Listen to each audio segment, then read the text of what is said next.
Well, you spoke several times before about ideological subversion. That is a phrase that I'm afraid some Americans don't fully understand. When the Soviets used the phrase ideological subversion, what do they mean by it?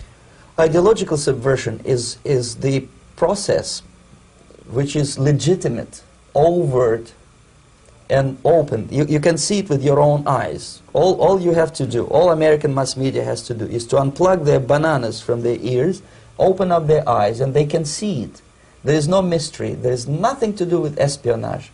I know that espionage, intelligence gathering, looks more romantic. It sells more deodorants through the advertising, probably. That's why your Hollywood producers are so crazy about James Bond type of thrillers. But in reality, the main emphasis of the KGB is not in the area of intelligence at all. According to my opinion and opinion of many defectors of my caliber, only about 15% of time, money, and manpower is spent on espionage as such. The other 85% is a slow process which we call either ideological subversion or active measures, активные мероприятия in the language of the KGB, or psychological warfare. What it basically means is to change the perception of reality of every American to such an extent that despite of the abundance of information, no one is able to come to sensible conclusions in the interests of defending themselves, their families, their community, and their country. It's a great brainwashing process which goes very slow, and it's divided in 4 basic stages. The first one being demoralization. It takes from 15 to 20 years to demoralize a nation. Why that many years? Because this is the minimum number of years which requires to educate one generation of students in the country of your enemy, exposed to the ideology of the enemy. In other words, Marxism-Leninism ideology is being pumped into the soft heads of at least 3 generations of American students without being challenged or counterbalanced by the basic values of Americanism, American patriotism. The result you can see.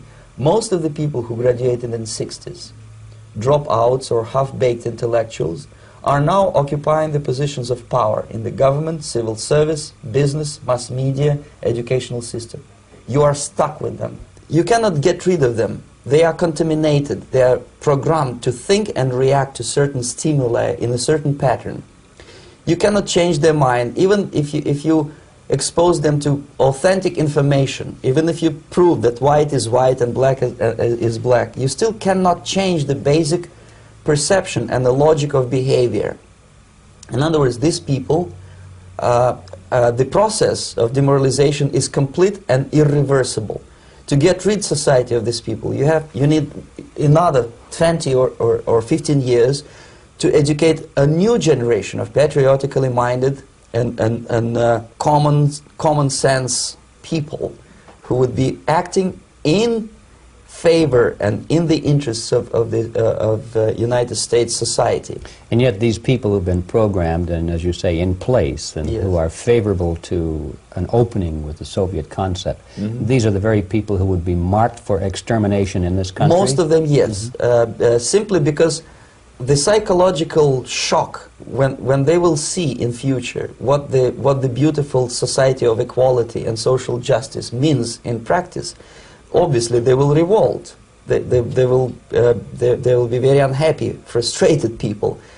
And the Marxist-Leninist regime does not tolerate these people. Obviously they will join the links of dissenters, dissidents. Yes. Unlike in present United States, there will be no place for dissent in future Marxist-Leninist America.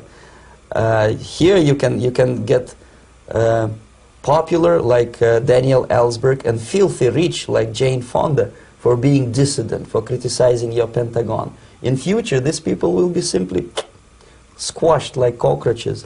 Nobody is going to pay them nothing for their beautiful, noble ideas of equality. This they don't understand, and it will be a greatest shock for them, of course. The demoralization process in the United States is basically completed already. For the last 25 years, Actually, it's overfulfilled, because demoralization now reaches such areas where previously not even Comrade Andropov and all his experts would even dream of such a tremendous success. Most of it is done by Americans to Americans, thanks to lack of moral standards. As I mentioned before, exposure to true information does not matter anymore. A person who was demoralized is unable to assess true information. The facts tell nothing to him. Even if I shower him with information, with authentic proof, with documents, with pictures, even if I take him by force to the Soviet Union and show him concentration camp, he will refuse to believe it until he is going to receive a kick in his fat bottom. When a military boot crashes his balls, then he will understand, but not before that. That's the tragic of the situation of demoralization.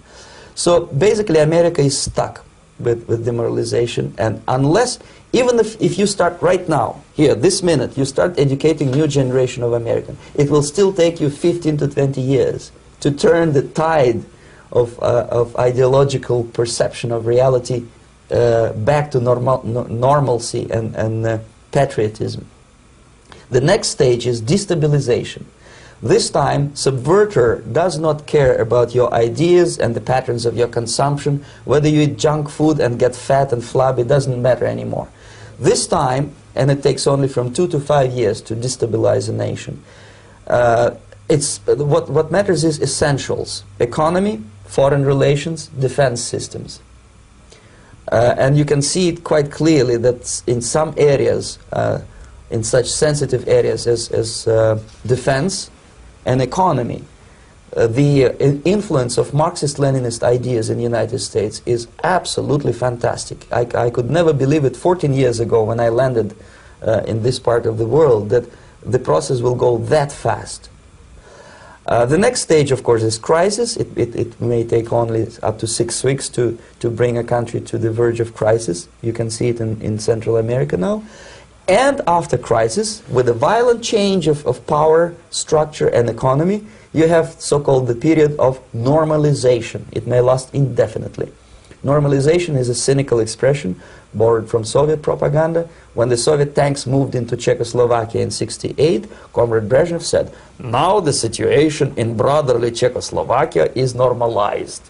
This is what will happen in the United States if you allow all these schmucks to bring the country to crisis, to promise people all kind of goodies and the paradise on earth, to destabilize your economy, to eliminate the principle of free market competition, and to put a big brother government in Washington, D.C., with benevolent dictators like Walter Mondale, who will promise lots of things, never mind whether the promises are fulfillable or not.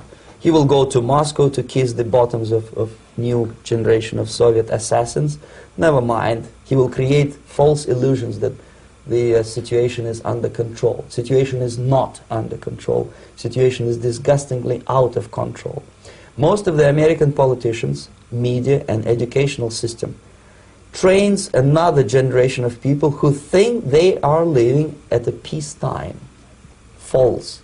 United States is in a state of war, undeclared total war against the basic principles and the foundations of this system. And the initiator of this war is not Comrade Andropov, of course. It's the system. However ridiculous it may sound, the world communist system, or the world communist conspiracy, whether I scare some people or not, I don't give a hoot. If you are not scared by now, nothing can scare you. But you don't have to be paranoid about it. What actually happens now, that unlike myself, you have literally several years to live on unless the United States wake up. The time bomb is ticking. With every second, the disaster is coming closer and closer. Unlike myself, you will have nowhere to defect to, unless you want to live in Antarctica with penguins. This is it. This is the last country of freedom and possibility.